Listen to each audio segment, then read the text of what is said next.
go through a few of our other products to show you some of the different things we've got. Now you'll notice that I'm going to repress this butterfly a few times while I'm pressing my other products.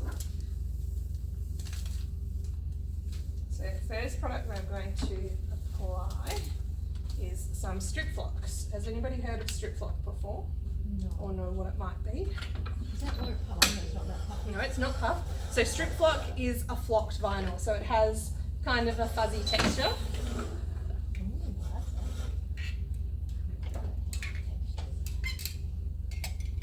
Do you sell the puffy? We do sell puff as well, yep. Just losing my marbles and not pressing it for long enough. So you don't need to cover the plastic. The other design Nope. on there. Nope. If you've got a nice clean plate, like if you had a scratch or anything stuck to it from previous projects, then I would say yes, cover it for sure.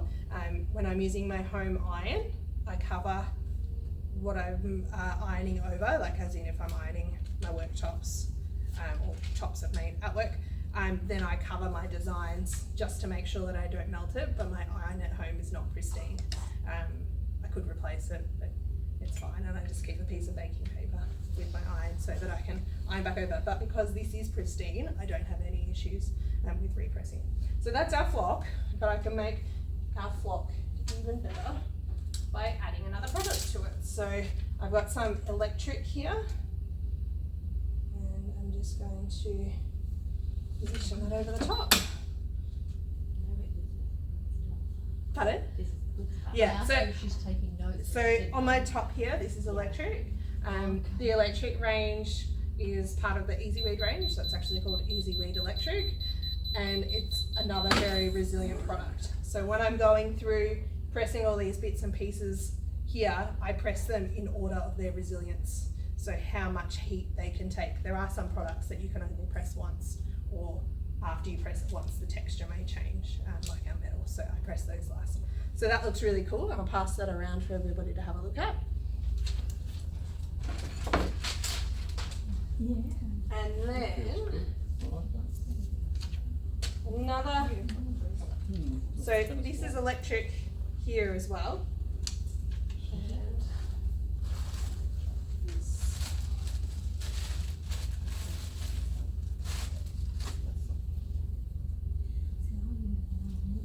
So again, I'm pre-pressing my piece of fabric. And I have a leaf, so I'm just going to press my leaf here. Are all of the electric metallic? Yes, metallic, yeah. So we also have metal, which is a different product range, and I can show you them up here in a tick. The metal has more shine to it. As far as instructions go, in your bag you've got a reference sheet that has suggested times and temperatures, and there are variables though. Think of vinyl like paint. Like if you ask me for some instructions for paint, the way you apply the paint could vary. You could be applying it to a surface that hasn't been prepared, you could be applying it on top of oil paint, you could be trying to paint something that has a gloss finish. So the instructions are there as a guideline, and we always suggest testing your different variables. So if you're using a heat press, you may have different results, and I'm going to show you different results from different presses in a minute or a few minutes when we go through puff, but use that as your baseline. And I always suggest just cutting off strips of vinyl, your offcuts and things, and do a pre-test before you press it onto a t-shirt or something special. So I've cut out a leaf, isn't that pretty? But I can make it so much better. I've got one of our products here called Brick 600, and Brick 600 is 600 microns thick. So it has a really cool texture. I'll pass that one around, have a look at it, and I'm going to press this one onto my fabric. And this product is a cold peel product because it retains so much of the heat. We need to give time to the glue to adhere as it cools down.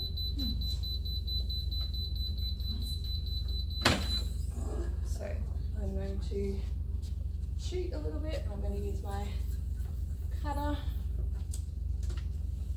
Works best on a window or something. Okay.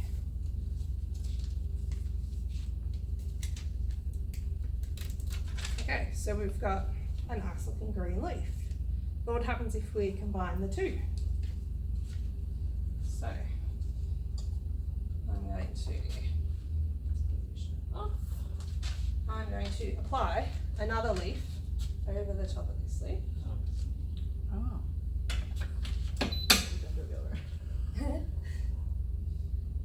I could apply it the other way.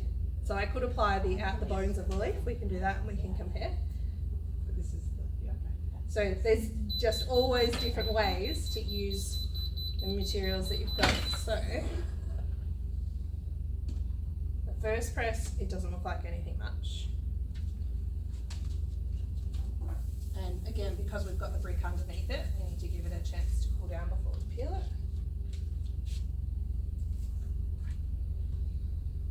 If I can grab that one.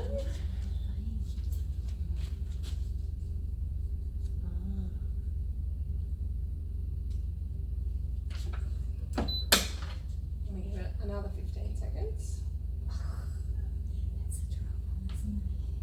So the bottom layer this will be the third lot of time that we've given it. The first time when we did the metallic on the bottom by itself, we didn't need to do it for as long, but it just needs a minute to cool down. We've now got an embossed look. So somebody in this morning's group asked if they could apply that onto something like cardstock. You definitely could if you wanted to. You just need to make sure that the cardstock could take the amount of heat that you were going to give it. Sometimes cardstock can curl. So you're using the same temperature for all of these? Yes, yes. That's amazing. So when we do our demonstrations, we generally keep the heat press at 150 degrees. I change it for puff, then I change it for sublimation. You need a higher temperature for sublimation, and for puff you need a lower temperature. But we're able to go through